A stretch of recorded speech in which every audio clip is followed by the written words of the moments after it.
हमारे साथ अगले दर्शक हैं फोन लाइन पर राजकुमार सूरत से जुड़े हैं। गुड इवनिंग राजकुमार, बताइए क्या सवाल है आपका। राजकुमार जी सुन पा रहे हैं आप?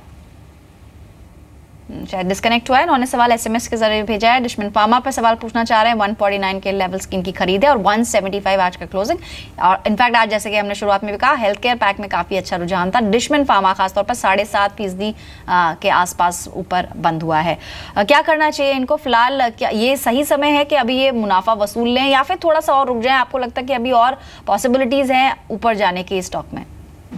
अभी और पॉसिबिलिटीज है ये स्टॉक में ऊपर जाने की। स्टॉक को होल्ड करके चलना चाहिए। आज मार्केट में गिरावट देखने को मिली है, लेकिन डिशमिन फार्मा ने नया हाई लगाया है। पिछले 10 दिन से अगर हम डिशमिन फार्मा को देखेंगे तो 135 के लेवल से वन साइड तेजी देखने को मिली है और 175 तक के लेवल्स हमने देखे हैं। आज हमने 175 के लेवल देखे हैं। आई थिंक इमीडिएटली ये स्टॉक के अंदर 185 से 190 के लेवल देखने को मिल सकते हैं। 160 रुपए का ट्रेलिंग स्टॉप लॉस लगा के पोजीशन को होल्ड करें और मुनाफा ऐसा लगता है कि इनको आने वाले 20 से 25 दिनों में और मिल सकता है जी। और लगातार हम देख रहे हैं कि पिछले अगस्त से अब तक एक अप ट्रेंड, एक अच्छा इसमें ट्रेंड देखने को मिला है। फिलहाल डिशमिन फार्मा में आप बने रहे। अगला सवाल एसएमएस के जरिए ये हमें भेजा है दिनेश ने और ये अशोक लेलैंड पर राय जानना चाह रहे हैं। इनके पास 250 शेयर्स हैं, 95 के लेवल्स पे लिए हुए हैं, नुकसान में है, इसलिए शायद मन बना रहे हैं इसमें से निकलने का। आपको क्या लगता है सुमित? नहीं, मेरे हिसाब से नहीं निकलना चाहिए। स्टॉक ने जरूर गिरावट जरूर दिखाई है। इनकी खरीदी के भाव से 10 रुपए नीचे जरूर चल रहा है। हो सकता है शायद थोड़ा सा और वीकनेस देखने को मिले और 80 रुपए के स्तर भी देखने को मिले, बट एक बार वेट करना चाहिए क्योंकि कंपनी अच्छी है, स्टॉक अच्छा है और स्टॉक ने बहुत अच्छा रनअप दिया है। और रनअप दिखाने के बाद ये छोटा सा करेक्शन ले रहा है। आई थिंक ये करेक्शन के बाद जब ये वापस तेजी करेगा तो हमको 100 रुपए से 110 रुपए के भाव वापस दोबारा देखने को मिलेंगे। इमीडिएटली 80 रुपए का एक सपोर्ट है। अगर वो चाहे तो 80 रुपए का स्टॉप लॉस लगा के पोजीशन को होल्ड कर सकते हैं और पुल बैक का वेट करें। इनको मुनाफा मिल सकता है लॉन्गर टर्म टाइम होराइजन में। ऑलराइट, यानी कि थोड़ा सा पेशेंस यहाँ पर रखने की ज़रूरत है। हाल फिलहाल में जब जुलाई के सेल्स के नंबर्स आए तो काफ़ी ज़्यादा गिरा स्टॉक और लगातार कई दिनों से अशोक लेलैंड पर सवाल आ रहे हैं, लेकिन स्टॉक अच्छा है, बने रह सकते हैं इसमें। आज इसमें लगभग 1% की तेज़ी रही थी। अगला सवाल एसएमएस के जरिए राजेंद्र ने भेजा है भुवनेश्वर से और इन्होंने एनटीपीसी के 2000 शेयर्स ले रखे हैं 142 के लेवल पर। 142 की इनकी खरीद है और आज लगभग 160 के आसपास स्टॉक गया है। क्या लगता है आपको, इसमें फिलहाल बने रहना चाहिए या फिर आप कुछ और सजेस्ट करेंगे सुमित? नहीं, इसके अंदर बने रहना चाहिए। पावर की कंपनियों के अंदर मुझे ऐसा लगता है 5 से 7 सालों के बाद हमने ये ऐसा मूव देखा है। स्पेसिफिकली पावर ग्रिड, एनटीपीसी, ये स्टॉक्स चलते नहीं थे, वो स्टॉक्स ने मूव करना स्टार्ट किया है। अगर हम अभी रिसेंटली देखेंगे तो लास्ट करीब 4-5 महीनों में ही ये स्टॉक ने 120-125 के लेवल से वन साइड रैली दिखाई है। आने वाले समय में ऐसा लगता है कि पावर के स्टॉक्स में और तेजी देखने को मिलेगी क्योंकि ये रैली बहुत सालों के बाद स्टार्ट हुई है, तो इतनी जल्दी खत्म नहीं होगी। 160 का इमीडिएट पड़ाव है। जैसे ही वो लेवल क्रॉस करेगा तो हमको 175 तक के लेवल देखने को मिलेंगे। इस स्टॉक के ऊपर होल्ड की सलाह रहेगी। मुझे लगता है कि इनको आने वाले समय में अच्छा मुनाफा मिल सकता है। ऑलराइट, तो बने रहें इसमें। और जो भी आपने शुरुआती गिरावट अगर इस में देखी हो स्टॉक में, तो आगे चलकर अब यहाँ पर अच्छा रुझान दिख रहा है। आज लगभग 1% की तेजी के साथ एनटीपीसी 159 के लेवल्स पर क्लोज हुआ। अगले दर्शक हमारे साथ हैं फोन लाइन पर शशांक रांची से जुड़ रहे हैं। नमस्कार शशांक जी, गुड इवनिंग, बताइए क्या सवाल है? जी, मैंने श्री इंफ्रा लिया था 57 के रेट पे। ओके, 57 के रेट पे। ऑलराइट, कितने समय के लिए आपने खरीदा है, अगर आप बता पाएं? वो समय क्या प्रॉफिट के लिए खरीदा है? मतलब टाइम का कोई कंस्ट्रेंट नहीं, आप थोड़ा लंबे समय तक भी इसमें रुक सकते हैं। हाँ जी। ऑलराइट, मुनाफा ऑलरेडी इन्होंने अच्छा खासा कमा लिया है। सुमित, क्या आपको लगता है अभी थोड़ा और बने? अभी और अपसाइड बाकी है। 74 पर ये ऑलरेडी इस टाइम ट्रेड कर रहा है आज और 57 इनकी खरीद है, यानी कि इनकी खरीद से काफी ऊपर है। एक शेयर पर लगभग 15 रुपए का मुनाफा इनको हो रहा है। क्या करना चाहिए? आई थिंक एक बार होल्ड कर सकते हैं। स्टॉक ने अच्छा मूव दिया है और स्टॉक अभी हायर लेवल्स के आसपास ही ट्रेड कर रहा है। अगर ये स्टॉक ने नीचे में 70 रुपए का स्तर अगर नहीं तोड़ा और मार्केट्स यहाँ से रिकवरी देते हैं तो ये स्टॉक भी रिकवरी देगा और ऊपर में 80 रुपए का पहला पड़ा हुआ है। 80 रुपया क्रॉस करने के बाद हो सकता है हमको 90 रुपए तक के भी लेवल्स आने वाले 2 से 3 महीने में देखने को मिले। 70 रुपीज़ के ट्रेलिंग स्टॉप लॉस के साथ ये स्टॉक पे होल्ड की सलाह रहेगी और उम्मीद है कि आने वाले समय में ये अच्छा परफॉर्म करेगा। जी, श्री इंफ्रा में फिलहाल बने रहने की सलाह आपको दी जा रही है। आपने अच्छा मुनाफा कमाया है, आगे भी मुनाफे की और पॉसिबिलिटीज हैं, इसलिए फिलहाल बने रहें। जीएसटी पास होने के बाद हमने कई कॉर्पोरेट से बात की। वॉकआउट के चेयरमैन हबीब खुराकीवाला का मानना है कि जीएसटी लागू होने से दवाओं के दाम बढ़ेंगे। इसके अलावा डॉक्टर की फीस और हेल्थ केयर सेवाएं भी महंगी हो जाएंगी। The cost structure, including Modvet and Celsex, on pharmaceutical is about 11%. And if the standard rate applies, or even if the government provides the goods of important rates, the price of medicine is likely to go up by 1 to 7%. All these will have direct impact on the price of medicine to consumers. It is very unlikely that the pharmaceutical industry will be affected by this because this is a pass-on for the industry. तो एक तरफ वॉकहार्ट ने अपना पक्ष रखा कि दवाएं महंगी होंगी और जिसको पास ऑन करके कस्टमर्स तक पहुंचाया जाएगा, लेकिन economic affairs secretary Shaktikanta Das का कहना है कि जीएसटी आने के बाद हेल्थ केयर सेवाएं महंगी होंगी, ये कहना अभी जल्दबाजी होगी। कोई भी कमोडिटी, कोई भी सेक्टर में क्या प्राइस पर इंपैक्ट आएगा, कोई स्पेक्युलेटिव कंक्लूजन करना बिल्कुल गलत है, क्योंकि किसी को अभी पता नहीं कि जीएसटी रेट क्या होगा। रेट आ जाने दीजिए, फिर उसके बाद हमको पता लगेगा। आप देखिए फार्मास्यूटिकल में स्टेट्स में वैट है, सेंट्रल एक्साइज ड्यूटी है, अभी का भी टैक्स है, कुछ सारे एसेंशियल कमोडिटीज, एसेंशियल मेडिसिन है जो शायद एग्जेम्प्टेड है, लेकिन बाकी दवाओं के लिए जो दवाइयां बनाते हैं उसके ऊपर तो सेंट्रल एक्साइज है और स्टेट्स के भी वैट है। तो इसीलिए ये कंक्लूड करना कि जो मेडिसिन है उसका प्राइस बढ़ जाएगा, अभी ये बहुत ही स्पेकुलेटिव है, वो ऐसा कहना ठीक नहीं होगा। जीएसटी रेट जब आएगा तब हम कुछ डेफिनेटली कह सकते हैं। चलिए, तो आपने दोनों पक्ष सुने, सरकार का भी और कॉर्पोरेट्स का भी, लेकिन अब बात करते हैं उन कॉल्स की जहां पर आप मुनाफा कमाते हैं। मेरी सहयोगी साक्षी मौजूद है ऐसी ही कुछ कॉल्स लेकर। जी, आज की तरफ से मेरा पहला शेयर है मुथूट फाइनेंस का। यहाँ पर एनबीएफसी शेयरों में आज जोरदार तेजी देखने को मिली, पूरे स्पेस में इजाफा देखने को मिला। आप देखिए मनापुरम फाइनेंस को, चोलामंडलम फाइनेंस को या फिर मुथूट कैपिटल, मुथूट फाइनेंस को, इन सभी में अच्छा इजाफा देखने को मिला और आगे भी तेजी रह सकती है। मुथूट गोयल का मानना है आप खरीदारी करके चलें। टारगेट आपको मुथूट फाइनेंस पर रखना है 372 का, स्टॉप लॉस लगाइए आप नीचे में 354 का। कैनरा बैंक होगा मेरा अगला शेयर। अंतिम घंटे में ट्रेडिंग सेशन के बैंकिंग शेयरों में जोरदार तेजी देखने को मिली और कैनरा बैंक पर तेजी रह सकती है। मुथूट गोयल का मानना है खरीदारी के लिए टारगेट्स रखिए आप 265 के, स्टॉप लॉस नीचे में लगाइए 252 का।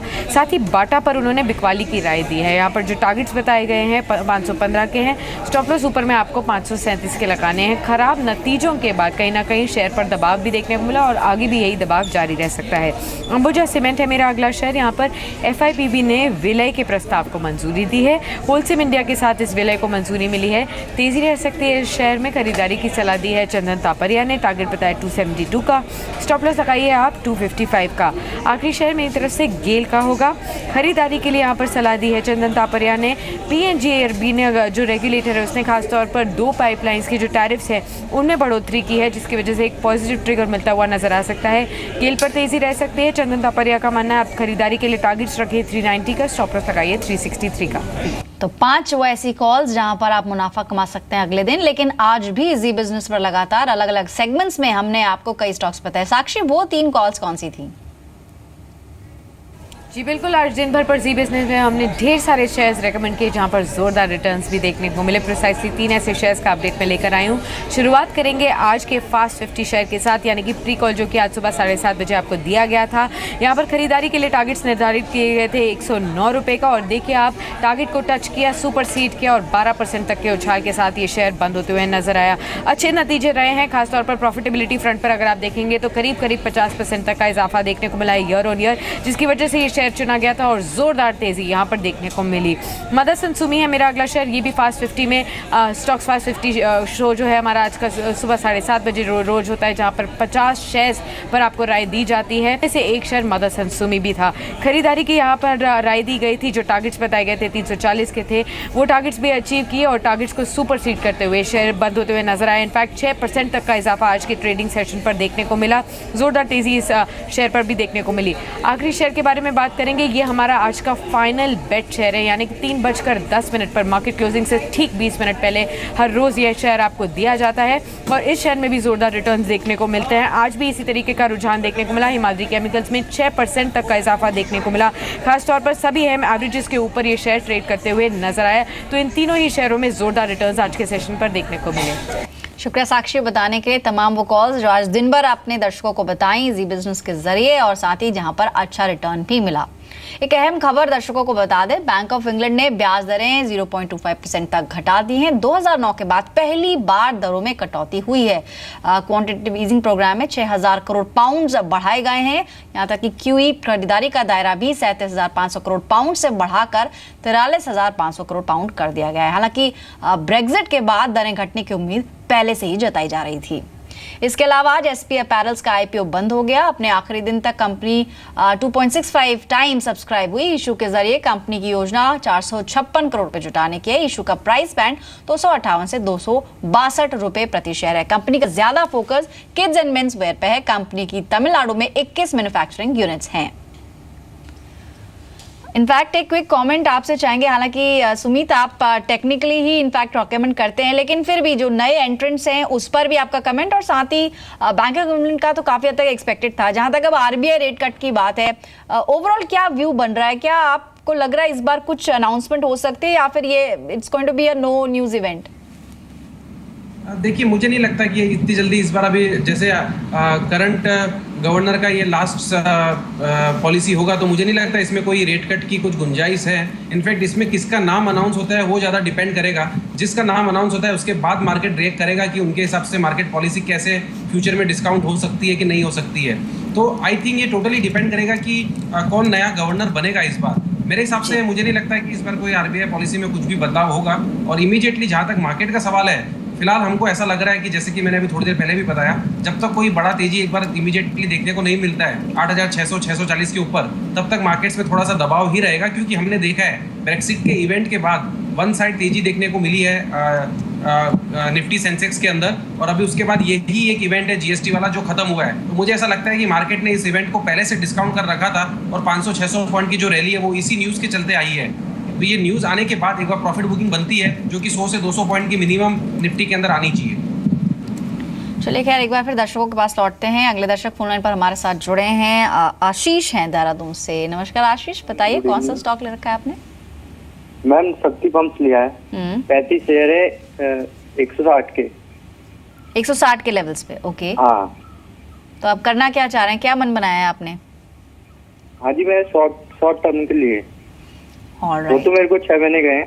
ठीक है ठीक है। वैसे 6 महीने शॉर्ट टर्म तो नहीं कहा जाएगा। सुमित से जान लेते हैं। सुमित, 137 आज की क्लोजिंग, हालांकि आज क्लोजिंग अच्छी रही है लगभग 2.25% के ऊपर, लेकिन ये काफी ज्यादा लॉस में है। हालांकि क्वांटिटी बहुत ज्यादा नहीं है, तो क्या व्यू बन रहा है शक्ति पंप्स पर?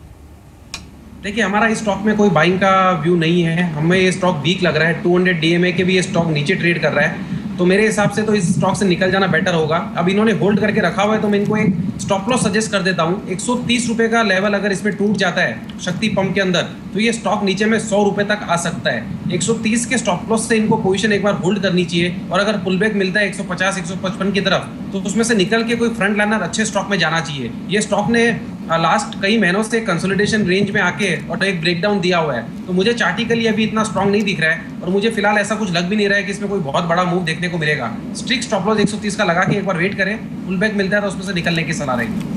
जी, ऑलरेडी काफी नुकसान आप उठा रहे हैं, तो स्टॉप लॉस एक आप मेंटेन कर लें। इनफैक्ट अब तक आपको एक स्टॉप लॉस लगाना चाहिए था, लेकिन हमारे एक्सपर्ट की राय यही है 130 का एक स्ट्रिक्ट स्टॉप लॉस आप लगाएं और अकॉर्डिंगली अपनी पोजीशन बनाएं। अगला सवाल SMS के जरिए ये हमें भेजा है, विकास ने पंजाब से भेजा है। कैमलिन फाइन साइंसेस के ऊपर सवाल है सुमित। इनकी जो बाइंग है वो 100 के लेवल पर है, 200 स्टॉक्स है कुल इनके पास। ये भी लगभग 9 रुपए प्रति शेयर का नुकसान उठा रहे हैं। क्या सलाह बन रही है कैमलिन फाइन पर? देखिए, ये स्टॉक भी पिछले 2 से 3 महीनों से कंसोलिडेशन रेंज में चल रहा है। इसकी रेंज जो है वो ऊपर में 98 लेवल्स है, और नीचे में ये स्टॉक ने जो सपोर्ट ले रखा है वो है करीब 85-88 लेवल्स के आसपास। आई थिंक ये स्टॉक जब तक 86 टू बी वेरी प्रिसाइज 86, जब तक ये स्टॉक 86 का लेवल ब्रेक नहीं करता है तब तक एक बार स्टॉक के ऊपर होल्ड की सलाह रहेगी। अगर ये स्टॉक 86 का लेवल ब्रेक करता है तो निकल जाने की सलाह रहेगी। तो फिलहाल 86 के स्टॉप लॉस से पोजीशन को होल्ड करें। ऊपर में इमीडिएटली पहला पड़ाव रहेगा 98। जिस दिन ये स्टॉक 98 का लेवल ब्रेक करेगा वॉल्यूम्स के साथ, तो ये स्टॉक के अंदर 110 के लेवल्स देखने को मिल सकते हैं। 86 के स्टॉप लॉस से पोजीशन को फिलहाल होल्ड करें। तो 86 का एक स्टॉप लॉस लगा सकते हैं, और 98 को क्रॉस करने पर 110 तक के लेवल्स इसमें आ सकते हैं। फिलहाल बने रहने की सलाह आपको दी जा रही है। अब फिलहाल इतने सवाल हम शामिल करेंगे। सुमित, शुक्रिया आपका कीमती समय जी बिजनेस को देने के लिए। कोई डिस्क्लोजर? यस एब्सोल्युटली, हमने जो भी स्टॉक्स में डिस्कशन किए हुए हैं और जो व्यू हमने यहाँ जी बिजनेस के साथ शेयर किए हैं वो सेम व्यू हमारे क्लाइंटों के साथ शेयर होते हैं रेगुलर बेसिस के ऊपर। तो ये मानना बिल्कुल ये मान के बिल्कुल चलना चाहिए कि हमारे क्लाइंटों की पोजीशन अकॉर्डिंगली हो सकती है। Thank you very much.